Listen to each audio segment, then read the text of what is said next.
It was supposed to be the happiest day of my life. My heart raced with excitement, my hands trembling as I held my bouquet.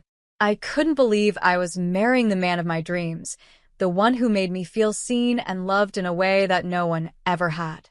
Today, I was stepping into a new chapter, a fresh start. But standing at the altar, with the eyes of everyone I had ever known upon me, I couldn't shake the feeling that something was wrong. The whispers behind me, the subtle glances from my parents, and the judgment in their eyes, they were all too clear. "Look at her," my sister muttered under her breath, loud enough for me to hear. "She's marrying that pathetic, poor man." I froze. My heart sank into my stomach. I had hoped that today would be different, that they would put aside their opinions and support me. But their words cut deeper than I expected. I tried to look away, to focus on my fiancé, but the weight of their disapproval hung heavy in the air. "Isn't it just sad?" my mother added, her voice dripping with disdain. I thought she'd have better taste than this. And then they laughed. A cold, mocking laugh that echoed in the quiet church, making me feel like the smallest person in the room. My cheeks burned with humiliation, but I didn't let it show. I held my head high, gripping my bouquet tighter. I had made the decision to marry him months ago. Despite my family's judgment, I knew deep down that he was the one for me. But now, hearing the cruel words they were throwing at me, it was as if the weight of their disapproval threatened to crush me. Just as I was about to turn to my fiancé, to find solace in the man I had chosen, something unexpected happened. The door to the church swung open, and in walked a figure that I didn't immediately recognize, but he carried himself with such confidence, such power, that everyone in the room turned to look. It wasn't until he approached the altar that I realized who he was. My heart skipped a beat as the man I had married stood beside me, not the poor man my family thought him to be, but a billionaire. The very same billionaire who had quietly worked behind the scenes to create the company that had made him one of the most influential people in the world. His presence commanded the room in an instant. The whispers and laughter that had filled the air came to an abrupt halt. I could feel the weight of their shock, their surprise. No one had expected this. No one had known that the man I had chosen to spend my life with was not just a humble man with a love for life, but someone whose name was synonymous with success, wealth, and power. As the priest continued with the ceremony, I could feel my family's eyes on us. The disbelief on their faces was palpable. But it wasn't just disbelief, it was regret, and it was written all over their faces. They hadn't just mocked me, they had mocked him, too. And they hadn't known who he was. When the vows were exchanged, my husband, no, my billionaire husband, took my hand, and there was an unspoken promise in his eyes. He was kind and humble in a way that didn't match his public persona. He didn't care about showing off his wealth. He didn't need to. But today, he was going to show my family exactly what it meant to judge someone based on what they thought they knew. The reception hall was buzzing, but it wasn't the usual cheerful chatter one might expect at a wedding. There was an undeniable shift in the air, a tension that seemed to hang over the entire room. My heart raced in my chest, not out of excitement or happiness, but because I could feel every eye in the room on us. Every whisper, every glance sent my way felt like a knife to my heart. The harsh words my family had said earlier were still echoing in my mind. "You're marrying a pathetic, poor man." My sister's mocking tone, my mother's sneering face. I couldn't shake it off. The humiliation was so sharp that it almost overshadowed the joy of this new chapter in my life. But then I remembered, no matter what they thought, I was here with the man I loved. The man who was going to stand by me, no matter how many people tried to tear us apart. As we walked into the reception hall, I could feel their stares. It was as if they were waiting for a cue, waiting for something to happen. I could see the confusion on my parents' faces, though they tried to mask it with forced smiles. They hadn't expected this.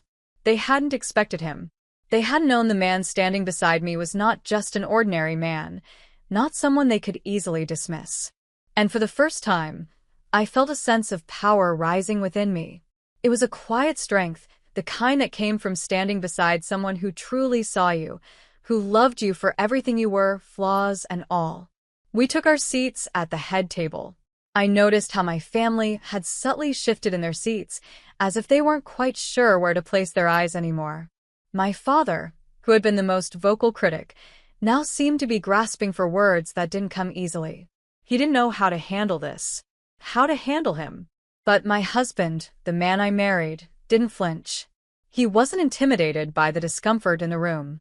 He was calm, collected, and confident, not in an arrogant way, but in a way that made it clear he didn't need anyone's approval. Not mine, and certainly not my family's. The room was still for the most part. It felt as if time was suspended, just long enough for my parents to realize what had happened. And then, as if a veil had been lifted, my father stood up.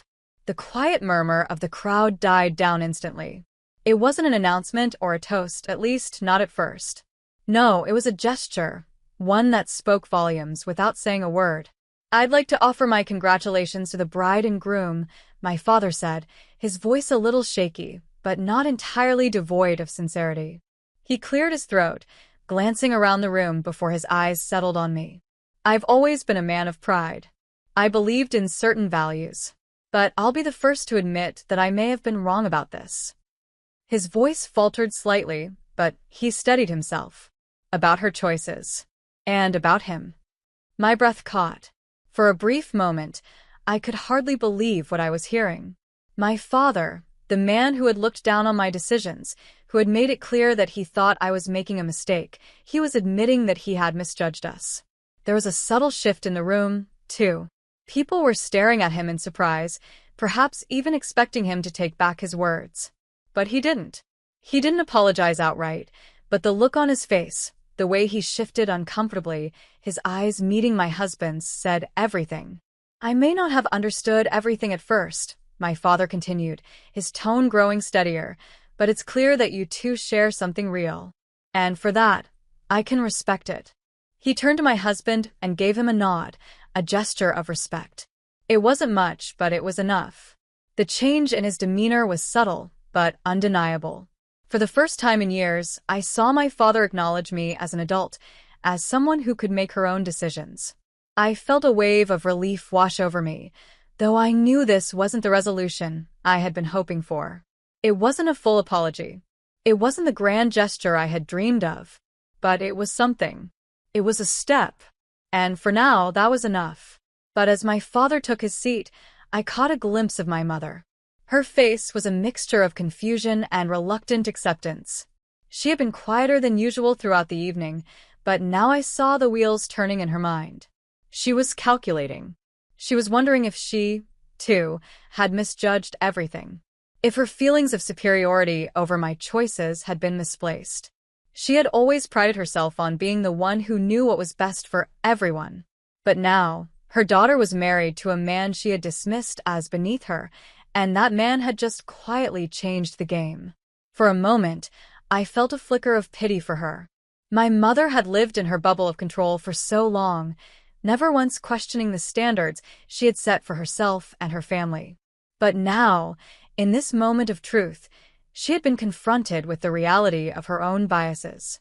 She was faced with the person I had chosen, and no amount of wealth or status could change the fact that she had been wrong. They had all been wrong. The evening continued with the usual wedding festivities, but everything felt different.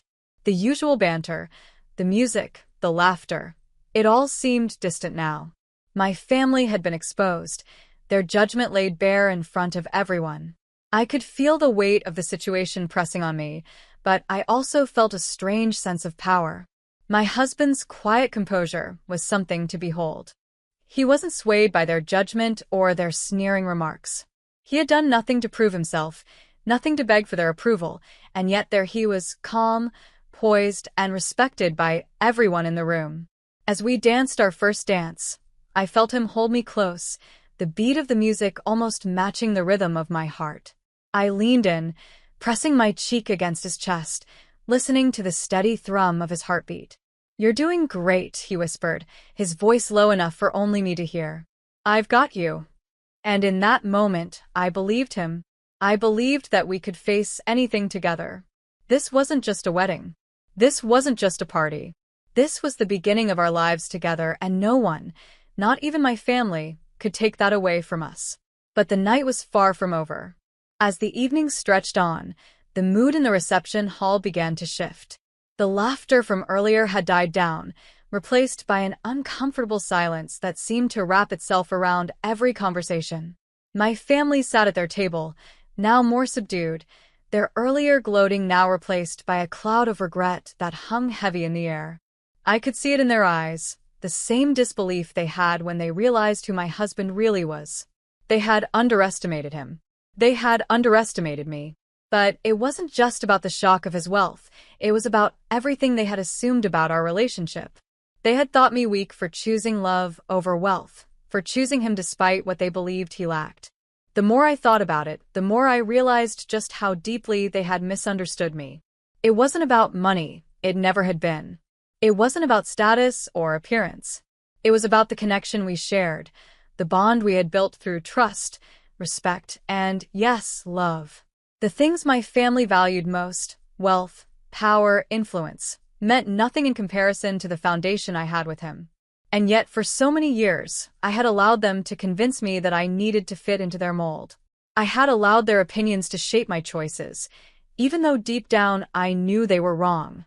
But now, standing at my husband's side, I felt more empowered than I ever had before. It wasn't about revenge.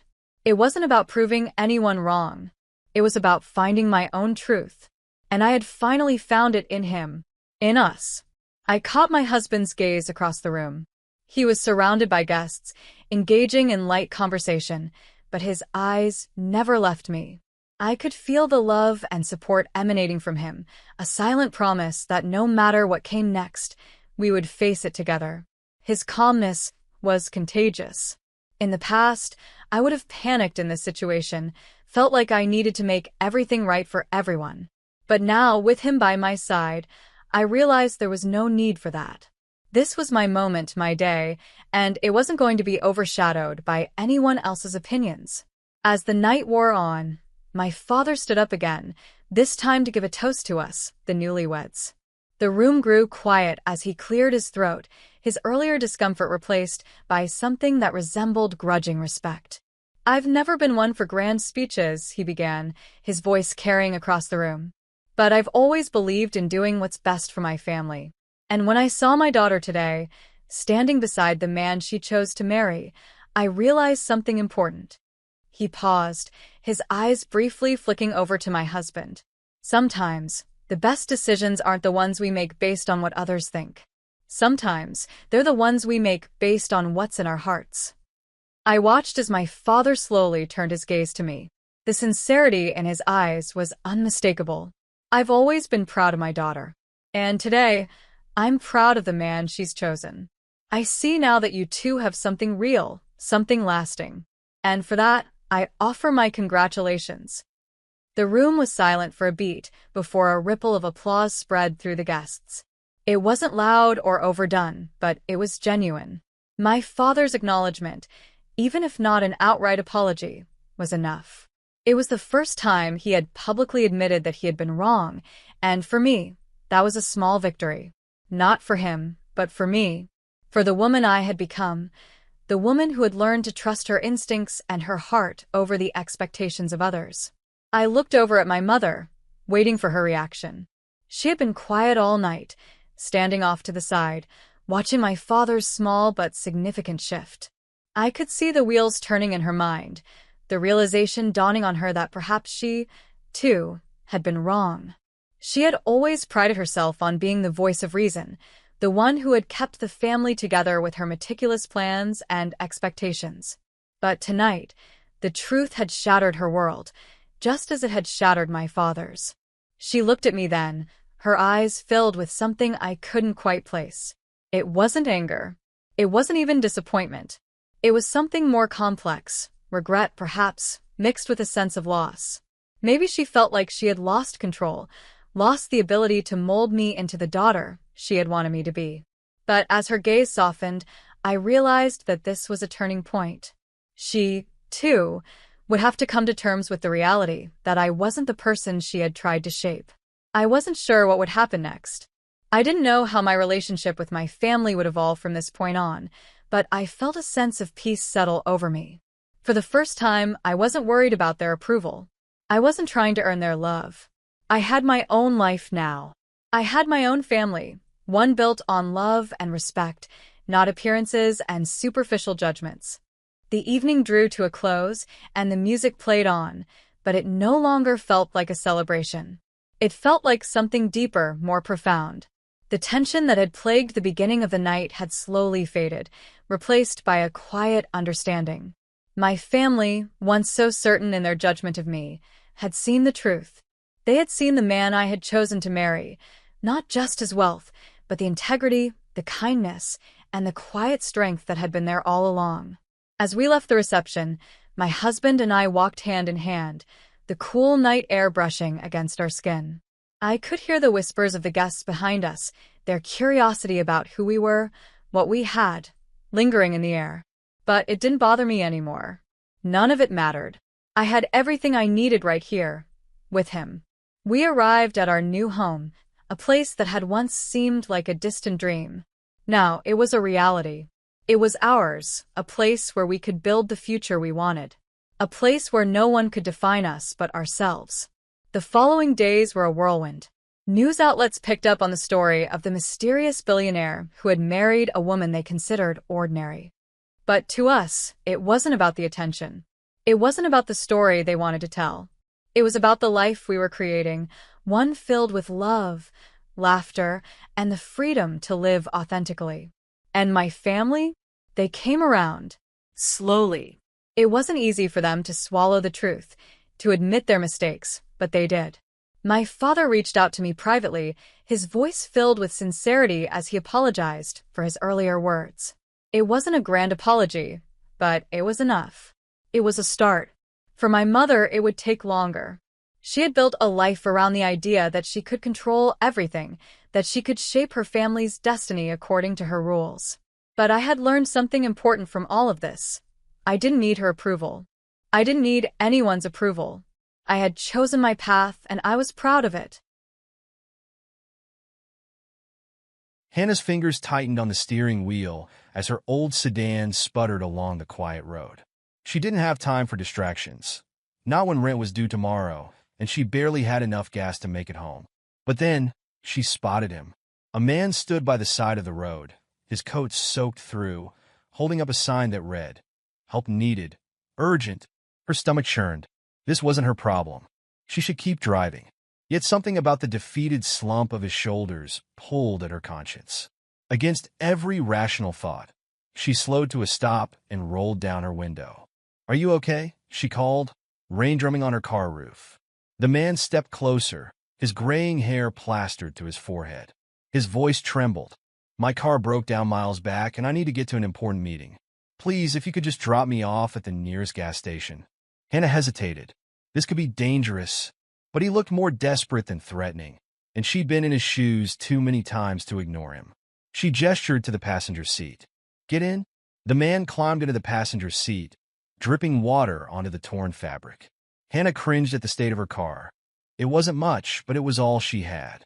She glanced at him briefly as she pulled back onto the road. His suit, though soaked, was high quality, and his polished shoes didn't belong to someone struggling like her. "Thank you," he said, his voice strained. "I know stopping for a stranger isn't easy."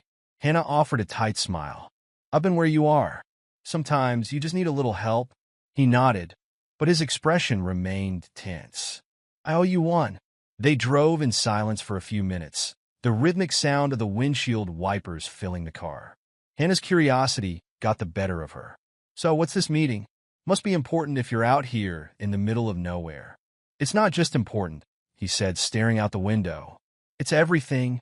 His cryptic answer made her raise an eyebrow, but she didn't press. She had enough problems of her own. The man shifted uncomfortably, and she noticed him clutching a leather briefcase as if it were a lifeline. Suddenly, he spoke again, his tone more urgent. "Can you take a different route? I think someone might be following me." Hannah's grip on the wheel tightened. "What do you mean, following you?" The man's eyes darted to the side mirror. "I don't have time to explain, but please, just turn left up ahead. Trust me." Hannah hesitated. Every instinct screamed at her to kick him out of the car. but the panic in his voice was undeniable. Against her better judgment, she turned down the deserted side road, the headlights cutting through the rain-soaked darkness. "Thank you," he said quietly, his relief palpable. "Look, I'm not trying to get involved in anything dangerous," she said, her voice firm. "If there's trouble, you need to tell me now." The man sighed heavily. "My name is Robert Sinclair. Let's just say I run a large corporation. There's a lot of money at stake, and some people aren't happy about my decisions. That's all I can say." Hannah's stomach twisted. "You're some kind of CEO." He gave a faint smile. "Something like that." Before she could process his words, bright headlights appeared in the rearview mirror.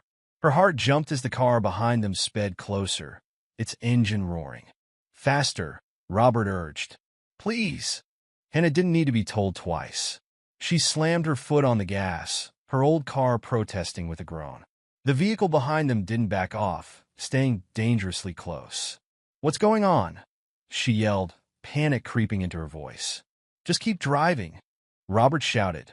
The pursuing car suddenly swerved, attempting to cut them off. Hannah's heart raced as she gripped the wheel, swerving onto a side road to avoid a collision. The rain made the road slick, and the tires skidded briefly before gaining traction. "Take this," Robert said, thrusting the briefcase toward her. "If anything happens to me, make sure this gets to my lawyer. His name is on the card inside." "What?" "No," she snapped. "I'm not getting dragged into whatever this is." "You already are," he said, his voice grim. "Please just promise me." Before Hannah could argue, the pursuing car sped ahead, blocking the road. She slammed on the brakes, the car screeching to a halt.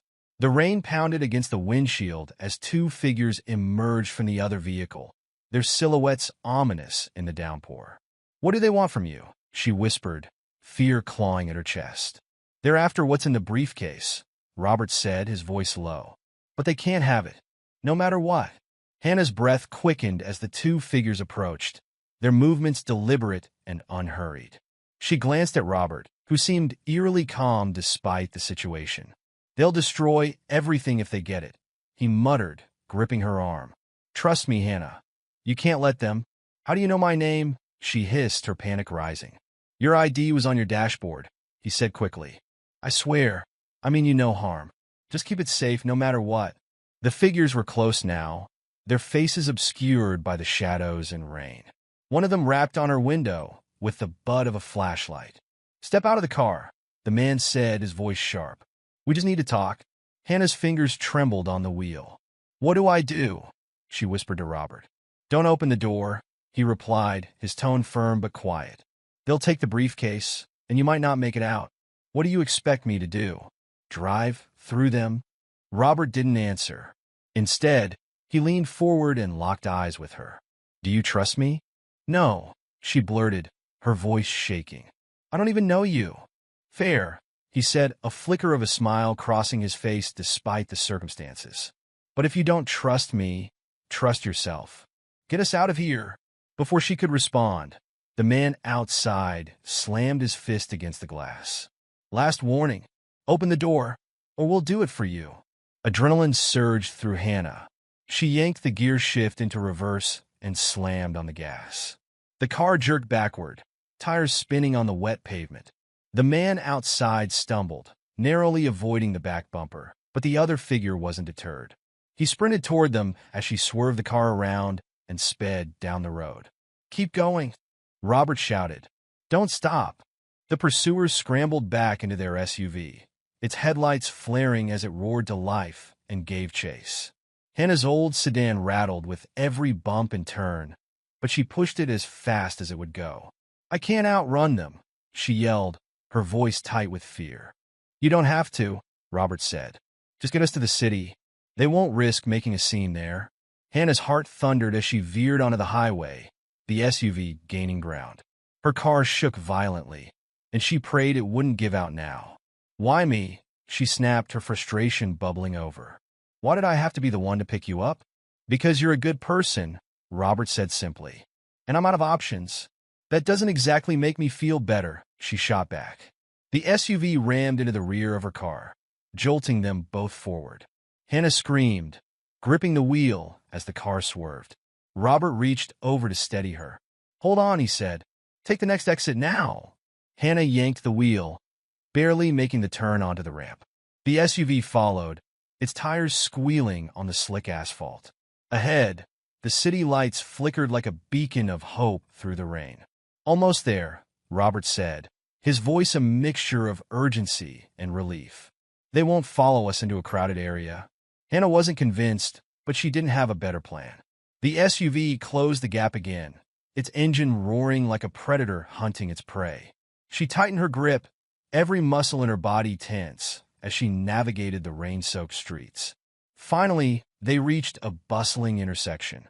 The SUV abruptly slowed, its headlights dimming before it turned down a side street and disappeared. Hannah pulled over, her hands shaking so badly she could barely put the car in park. She turned to Robert, her chest heaving. "What just happened? Who are those people?" Robert exhaled, his expression weary but grateful. "People who think money is everything. But what's in this briefcase? It's worth more than any fortune they could imagine." "What's in it?" she demanded. He hesitated, then opened the case slightly, just enough for her to see a stack of documents and a small USB drive. "This is evidence, proof of corruption that could bring down some of the most powerful people in the country." Hannah's jaw dropped. "You're telling me I just risked my life for papers?" "For justice," he corrected. "And for the truth. I'm sorry I dragged you into this, but you're the only one I could trust." She leaned back, her head spinning. This wasn't what she'd signed up for. All she wanted was to help someone in need, not to become a target in some high-stakes conspiracy. Robert reached into his pocket and pulled out a business card. "If you get into trouble, call this number. It's my lawyer. He'll know what to do." "You're just leaving me with this?" she asked, her voice rising. "For now," he said.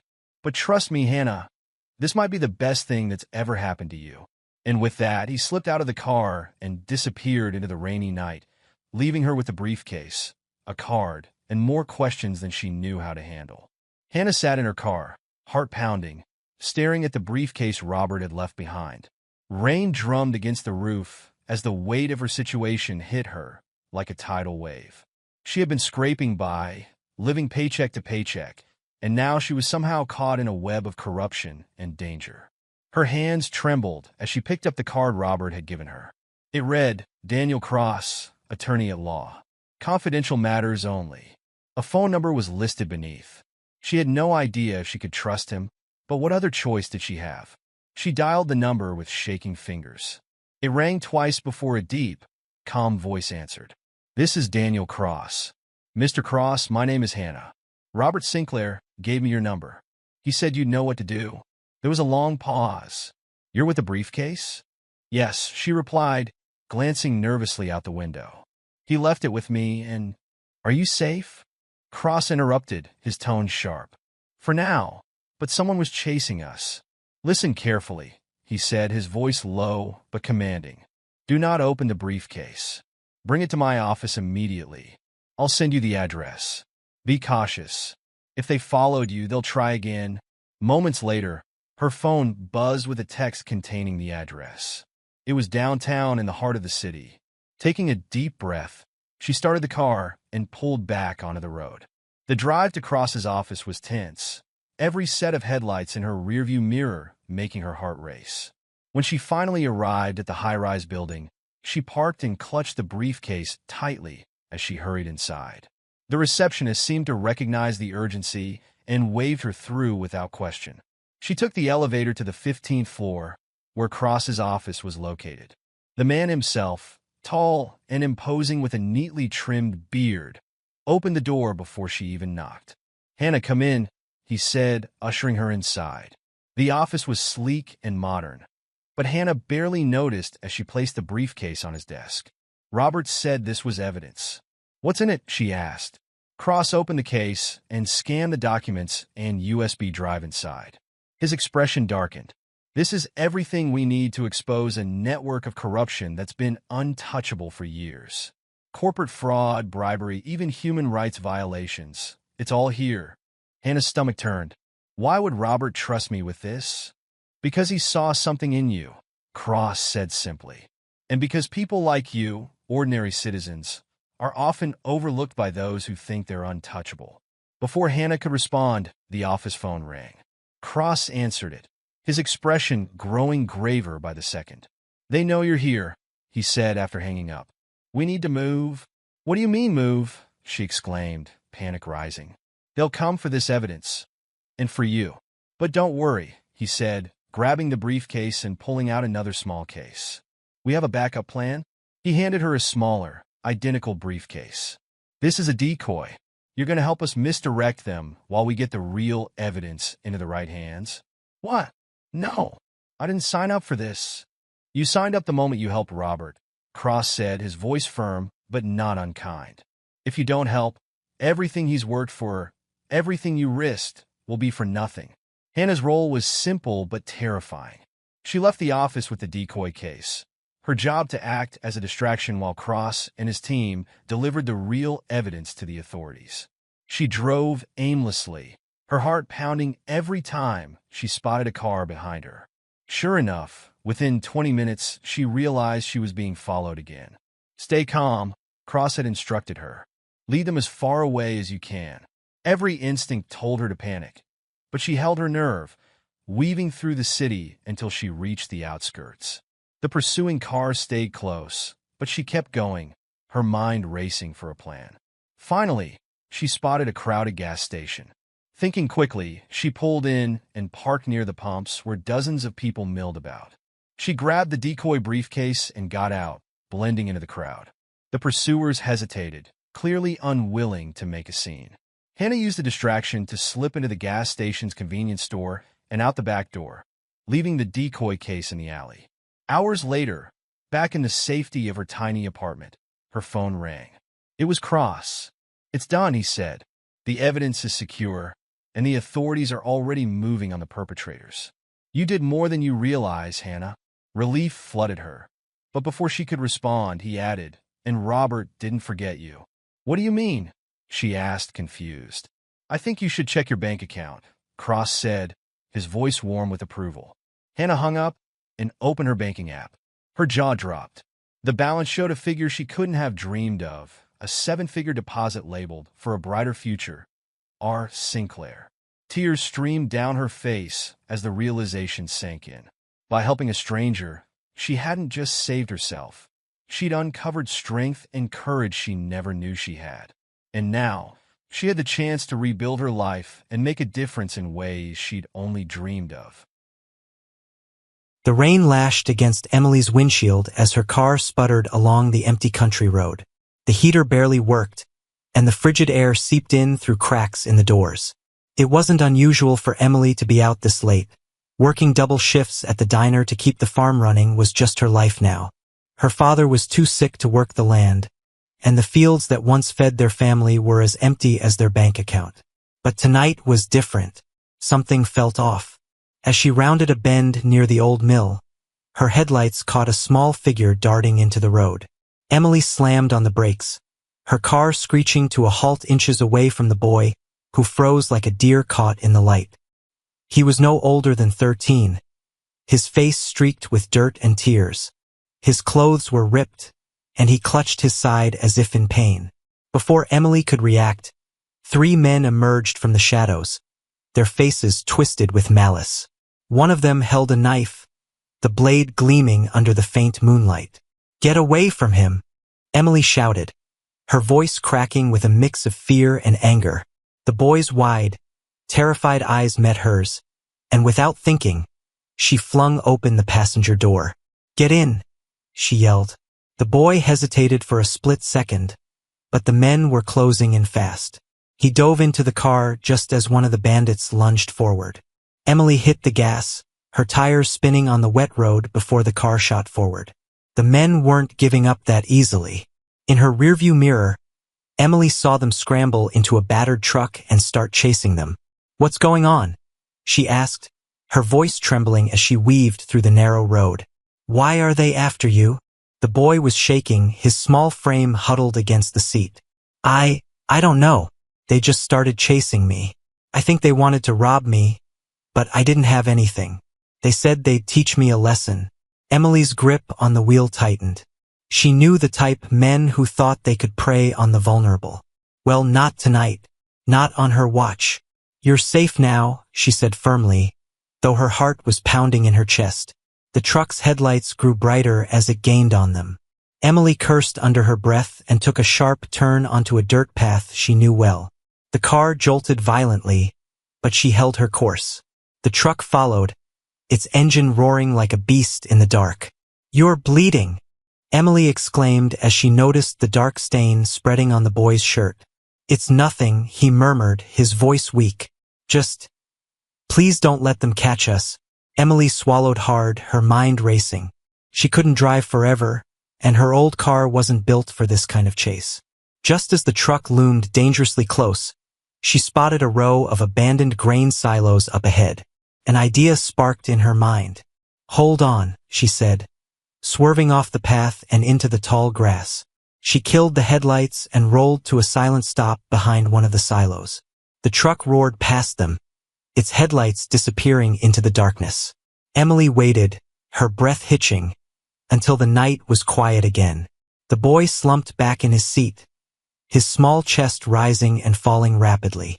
"Thank you," he whispered. Before Emily could respond, another set of headlights appeared, but this time it wasn't the bandits. A sleek black car pulled up, and out stepped a man who looked like he didn't belong anywhere near these parts. His tailored suit and polished shoes were as out of place as a diamond in the dirt. "Oliver," the man called out, his voice laced with panic and relief. The boy's head shot up. "James!" James rushed to the car and opened the passenger door, pulling Oliver into his arms. His expression was a mix of fury and anguish as he inspected the boy's injuries. Then his sharp, piercing gaze turned to Emily. "You saved my brother," he said, his tone measured but intense. "What's your name?" "Emily," she said, unsure what to make of the man whose presence seemed to fill the entire space. "You risked your life for him," James said, his voice softening. "I don't know how I'll ever repay you." Emily shrugged, exhaustion catching up to her. "He's just a kid. I couldn't let them hurt him." James studied her, his eyes narrowing slightly as if he were trying to figure her out. Then he smiled, a rare, genuine smile that made him look almost human. "You've done more than you realize, Emily. And I promise you, this isn't the last time we'll meet." Emily had no idea what that meant, but as James helped Oliver into the back seat of his sleek car, she couldn't shake the feeling that her quiet, struggling life was about to change forever. The black car's taillights faded into the distance, leaving Emily alone in the dark with her thoughts. Rain drizzled lightly now, soft against the quiet of the empty fields, but her mind raced. Who was this man, James, and why did he seem so powerful? He wasn't just any older brother. His polished demeanor, expensive car, and commanding presence screamed wealth and influence. Emily sighed, shaking off her curiosity. She still had to get home, patch up her leaky roof, and prepare for another grueling day of work. The life she lived didn't have room for mysteries, let alone wealthy strangers. She turned the ignition, and her old car sputtered to life, groaning as if it too was tired of the weight she carried. The next morning, the usual chaos of her life resumed. Emily worked the fields alone, pulling weeds and trying to salvage what little the soil could still offer. Her father's coughing fits came in bursts from the house, each one twisting her gut. The doctor's bills were piling up, the land taxes were overdue, and the bank had already sent their final notice. It was just another day in the life of someone who had been dealt a losing hand. She didn't expect a sleek black car to pull up the dirt driveway just before noon. Emily wiped the sweat from her brow with her sleeve, her heart sinking as James stepped out of the car, looking as immaculate as the night before. This time, however, he wasn't alone. A tall man in a crisp suit accompanied him, holding a leather briefcase. The scene was surreal. Two polished city men standing in front of her crumbling farmhouse. "I thought we'd never meet again," Emily said warily, walking up to them with her arms crossed. James smiled faintly. "I said we'd meet again, Emily. I keep my promises." "What's this about?" she asked, glancing suspiciously at the man with the briefcase. James's smile faded as his tone turned serious. "It's about Oliver." My brother hasn't stopped talking about how you saved him. He told me everything. How you risked your life to help him without even knowing who he was. I told you it was nothing, Emily said, brushing off the praise. He's just a kid. Anyone with a heart would have done the same. Not anyone, James countered, his sharp eyes studying her. You put yourself in danger for a stranger. That kind of courage is rare. Emily shifted uncomfortably under his gaze. What do you want, James? The man with the briefcase stepped forward, opening it to reveal a stack of documents. Mr. Whitmore, he began, addressing James, has instructed me to settle all your debts. Emily blinked, stunned. Settle my debts? James nodded. Your mortgage, the medical bills, the land taxes, everything. Consider it a reward for saving Oliver. Emily's mouth fell open, but she quickly closed it, her pride flaring. I didn't save your brother for money. I don't want charity. It's not charity, James replied firmly. It's gratitude. I have the means to help you and you need the help. Refusing it out of pride won't change that. The words stung because they were true. Emily's father needed medicine. The farm needed repairs. And no matter how many double shifts she worked, she couldn't outrun the mounting debts. Still, the idea of accepting help from someone she barely knew felt foreign and uncomfortable. I'll think about it, she said finally, her voice hesitant. James gave her a small nod. Take your time. But Emily, this isn't just about you. Your father deserves a better life, and you shouldn't have to carry all of this alone. With that, he turned and got back into the car, leaving her standing in the driveway with a storm of emotions swirling inside her. Days passed, and Emily couldn't stop thinking about James's offer. The farm felt heavier than ever, the weight of every broken fence and empty cupboard a reminder of how much she needed help. Her father's condition worsened, his coughing fits lasting longer, and she found herself replaying James's words in her mind. Finally, she made her decision. She called the number James had left her, half expecting him not to answer. But he picked up on the first ring. I'll accept your help, she said, her voice steady despite the lump in her throat. Good, James replied. I'll handle everything. And Emily, this is just the beginning. True to his word, James settled every debt. Within days, the bank stopped calling, her father received top-notch medical care, and the farm began its slow transformation back into something livable. Emily found herself overwhelmed, not just by the relief of her burdens lifting, but by the growing presence of James in her life. He visited often, sometimes with Oliver, who was still recovering but cheerful and eager to help around the farm. James himself seemed drawn to the place, spending hours walking the land and asking Emily questions about her life. First, she thought it was pity, but as time went on, she realized it was something deeper. James wasn't just helping her. He was invested in her strength, her resilience, and the spark in her that had saved his brother. The lines between gratitude and affection blurred, and Emily found herself facing a new kind of challenge. She had spent her life fighting to survive, but now she had to decide if she was ready to let someone else in, to trust that James's intentions were real, and that maybe, just maybe, she was deserving of more than the hard, lonely life she'd always known. Emily's farm began to thrive again, though she couldn't quite believe it. Her father, now healthier with the medicine James had provided, often joked that their farm had been touched by a miracle. Emily, however, knew the real miracle wasn't the money. It was James. The once intimidating man had become a regular presence in her life. He wasn't just a benefactor. He was someone who genuinely cared. He asked about her dreams, her struggles, and even her happiest childhood memories. And as much as Emily tried to keep her guard up, she couldn't deny that she was drawn to him. One evening, as the sun dipped below the horizon, painting the sky with hues of orange and pink, James showed up unexpectedly. He was dressed casually this time, his sleeves rolled up and his usual polished demeanor replaced by something softer. I thought I'd stop by, he said, holding up a basket of fresh produce he'd picked from the market. Figured you could use a night off from cooking. Emily raised an eyebrow but couldn't suppress a smile. I didn't think billionaires knew their way around a farmer's market. Let's just say I'm full of surprises, James replied with a grin. They spent the evening in the kitchen, laughing and chatting as they prepared a meal together. It was simple, roasted vegetables and freshly baked bread, but to Emily, it felt like the most luxurious dinner she'd ever had. As they sat down to eat, James grew uncharacteristically quiet. He looked at Emily, his expression unreadable, and then set his fork down. "I've been thinking about something," he began, his voice steady but tinged with vulnerability. Emily tilted her head, unsure of where he was going. "What's on your mind?"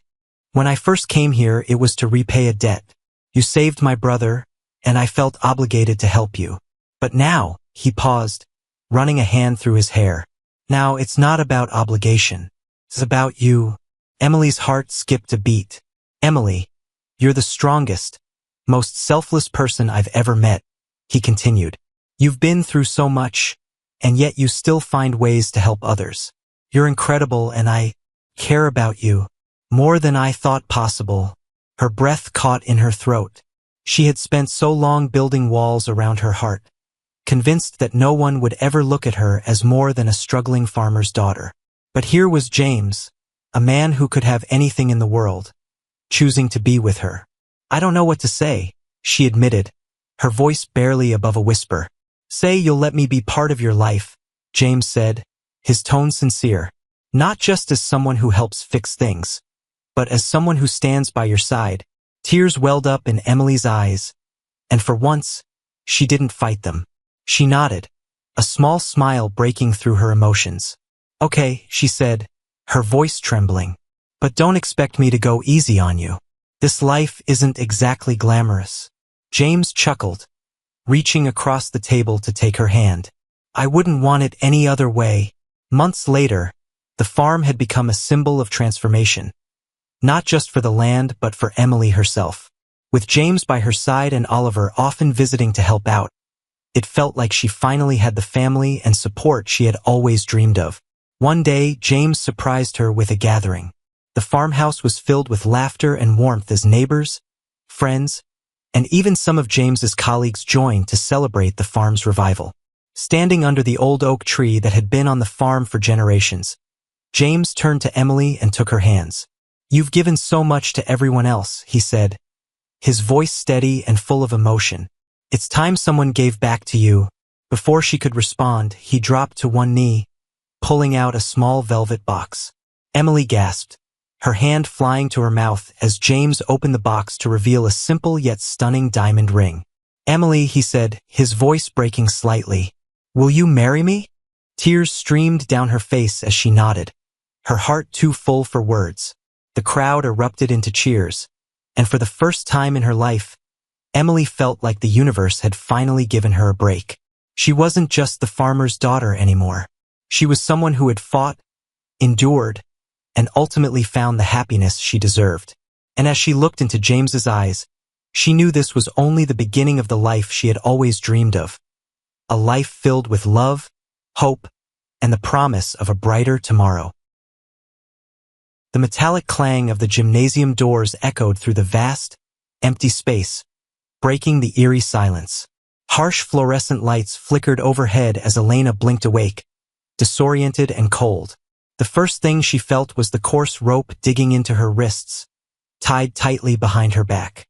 Her legs were similarly bound, her ankles tethered to the base of a pole in the center of the room. Glitter clung to her skin, shimmering mockingly under the harsh lights. Laughter rang out. "Look who finally decided to wake up." Marcy's voice was shrill with amusement, her face twisted into a smug grin as she leaned casually against the bleachers.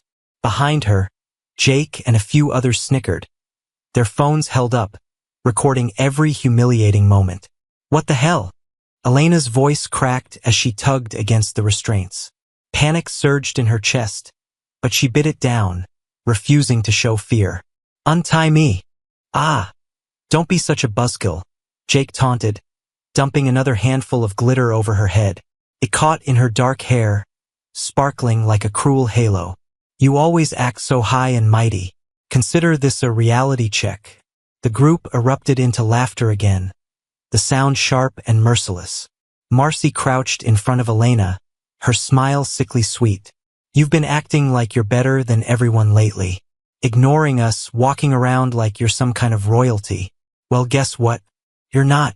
Elena glared up at her, fire blazing in her eyes despite her vulnerable position. So, this is what you do when someone doesn't play your games? Tie them up and humiliate them? Pathetic.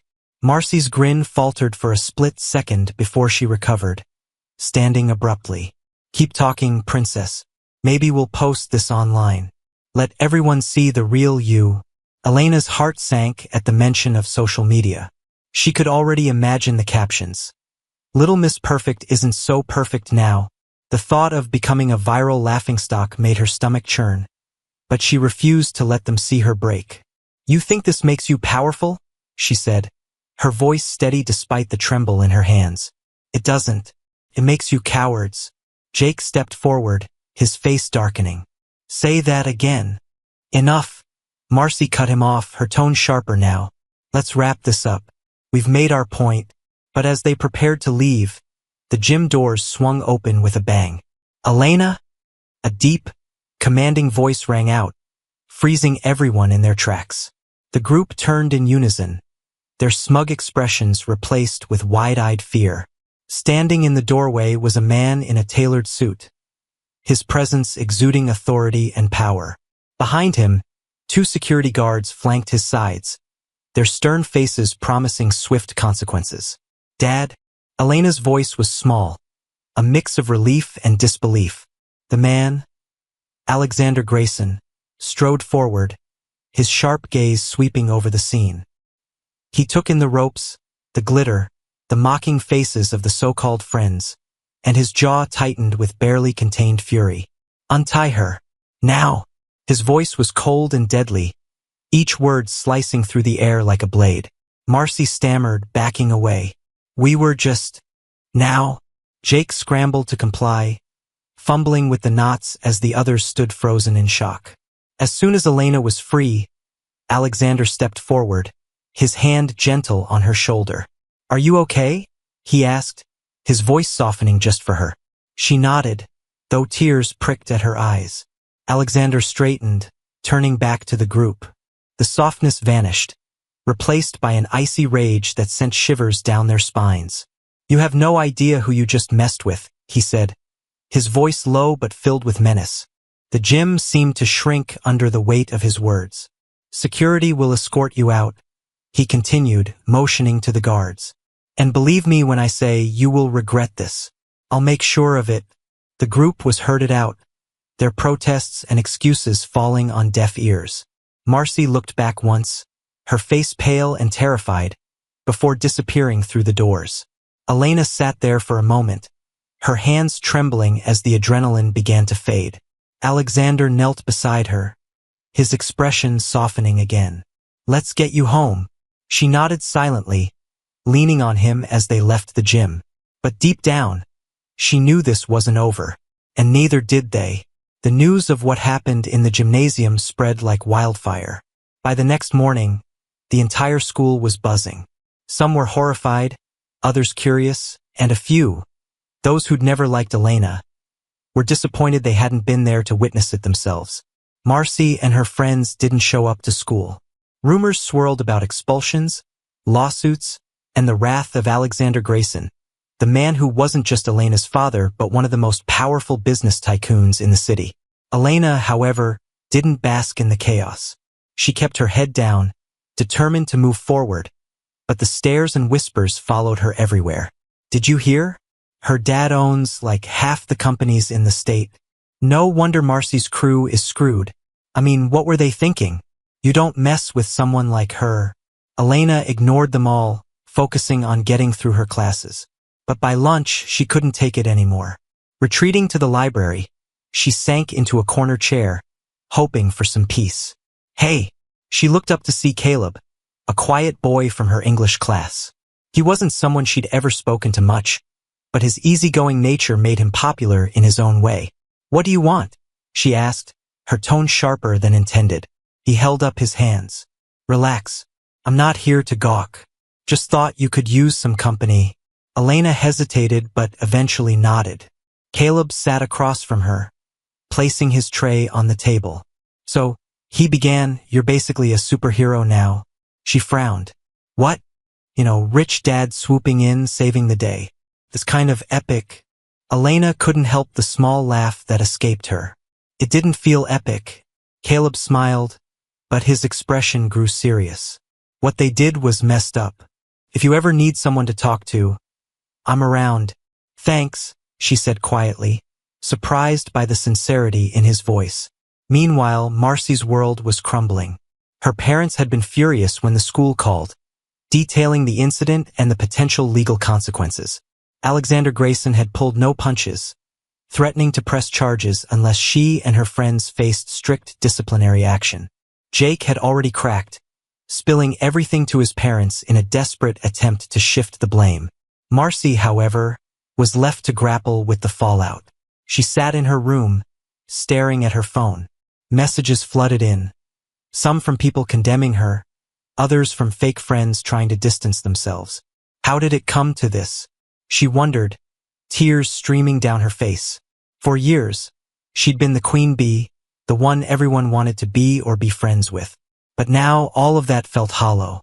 And then there was Elena, the girl she tormented out of jealousy and insecurity, who had faced her humiliation with more grace and strength than Marcy could ever muster.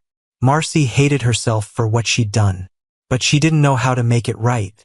The days passed, and things began to shift. Elena, tired of the constant whispers and stares, decided to take control of the narrative. During a school assembly, she stepped onto the stage, her heart pounding in her chest. "I know everyone here has heard what happened," she began, her voice steady, "and I'm not here to relive it. But I want to say this, what Marcy and her friends did wasn't just about me. It was about a culture that lets people think it's okay to tear others down to feel powerful." The room was silent, every eye on her. "I'm not perfect," she continued, "but no one deserves to be humiliated like that. And if you've ever felt like you had to stay silent while someone else was being bullied, I'm telling you now, it's okay to speak up. It's okay to say no." Her words hung in the air, powerful and unyielding. Marcy, sitting in the back of the auditorium, felt a lump in her throat. For the first time in a long time, she saw Elena not as a rival, but as someone she wanted to be. The story of the gymnasium became a turning point for everyone involved. Elena found her voice, using her experience to advocate for change, while Marcy began a painful but necessary journey of self-reflection and redemption. By the end of the school year, the scars remained, but so did the lessons. For Elena, it wasn't just about surviving. It was about thriving, turning her pain into power. And for Marcy, it was about proving that even the worst mistakes could lead to something better. Because in the end, it wasn't just about what happened, it was about what came next. As the summer break approached, Elena found herself reflecting on everything that had happened. The chaos, the humiliation, the sudden attention. It all felt surreal. But through it all, something inside her had shifted. She was no longer the quiet girl who let the world pass her by. No longer the girl who hid in the shadows, afraid of the spotlight. When she looked into the mirror now, she saw someone different. Stronger, more confident. She wasn't just surviving anymore. She was thriving. The months of media attention had made her something of a local figure.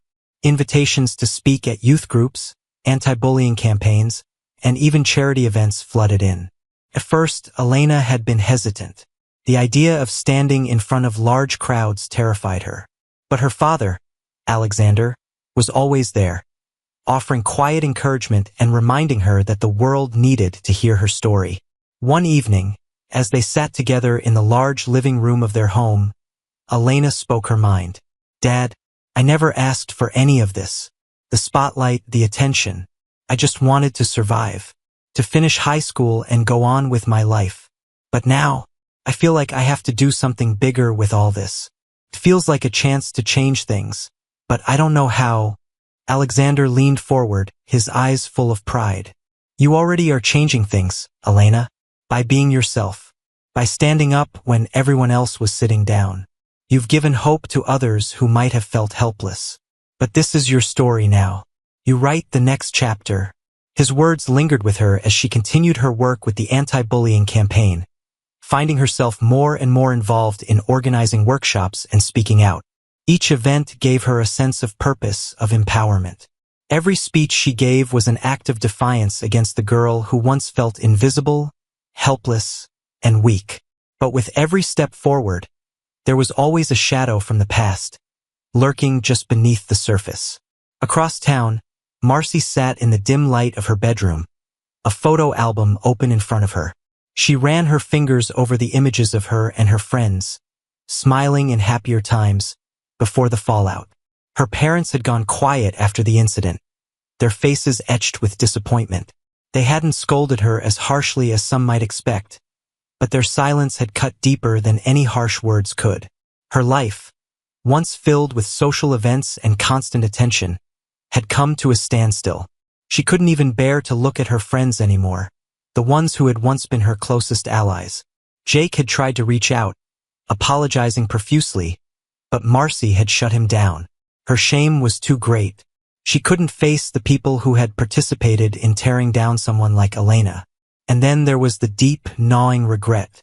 She knew she had been cruel, but it wasn't until the whole school had turned its eyes on her, until the weight of her actions had been made so public, that she realized the full extent of the damage she'd caused. She had hurt Elena, but more than that, she had hurt herself. Marcy's identity had always been wrapped up in her social standing, her ability to manipulate others into giving her power. But now that power was gone. Her mother's voice broke through her thoughts. "Marcy, there's someone here to see you." Marcy's heart skipped a beat. She wasn't expecting anyone. She stood hesitantly as the door creaked open, and there, standing in the doorway, was Elena. Marcy blinked, unsure if her mind was playing tricks on her. What are you doing here?" Elena took a step inside, her expression unreadable.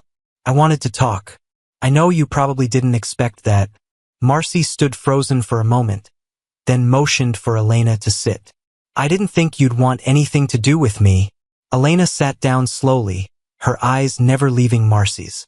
"I don't know if I forgive you yet, but I've been thinking, and I realized that what happened, what you did, it wasn't just about me. It was about something bigger, something that needed to be addressed. Maybe it's time we both faced it." Marcy swallowed hard. "I can't even begin to apologize enough. I can't change what I did, and I don't even deserve forgiveness. I've been so selfish." Elena leaned forward slightly, her gaze softening. "You hurt me, Marcy, but you also hurt yourself. I think you know that. You lost something that was part of your identity, something that made you feel powerful. But you can rebuild yourself just like I did. I don't expect us to be friends, but I think it's important you understand that there's always a chance for change." Marcy's eyes welled with tears. "I don't know if I can ever make it right, but I'll try. I'll start with myself." Elena nodded, a slight smile tugging at her lips. "That's all anyone can do." As Elena stood to leave, Marcy called after her. "Wait." Elena paused, looking back. "You're stronger than I ever was. I hope you know that." Elena smiled, a real smile this time, the kind that radiated from the inside. "I think I do." By the end of the summer, the dynamics had shifted. Elena continued to speak out, her presence at school events a beacon for students who had felt voiceless. Her speeches, now filled with more personal reflection and calls for unity, resonated with everyone who had felt the sting of cruelty. Marcy, on the other hand, took a quieter approach to her redemption. She didn't seek out the spotlight. Instead, she focused on self-reflection, confronting her past actions and slowly rebuilding the trust of those she had hurt. Her relationship with Elena remained distant, but there was an unspoken understanding between them. They were no longer enemies. But for Elena, this wasn't about proving anyone wrong. It wasn't about getting revenge or seeing those who wronged her punished. It was about healing, growth, and using her voice to create change. She had been knocked down, humiliated, and broken. But now she was something else. Stronger, wiser, ready to face whatever the future held with the same resilience that had carried her through the worst moments of her life. In the end, the greatest lesson was clear. Sometimes the deepest pain leads to the greatest transformation. And for both Elena and Marcy, it was a lesson they would carry with them for the rest of their lives.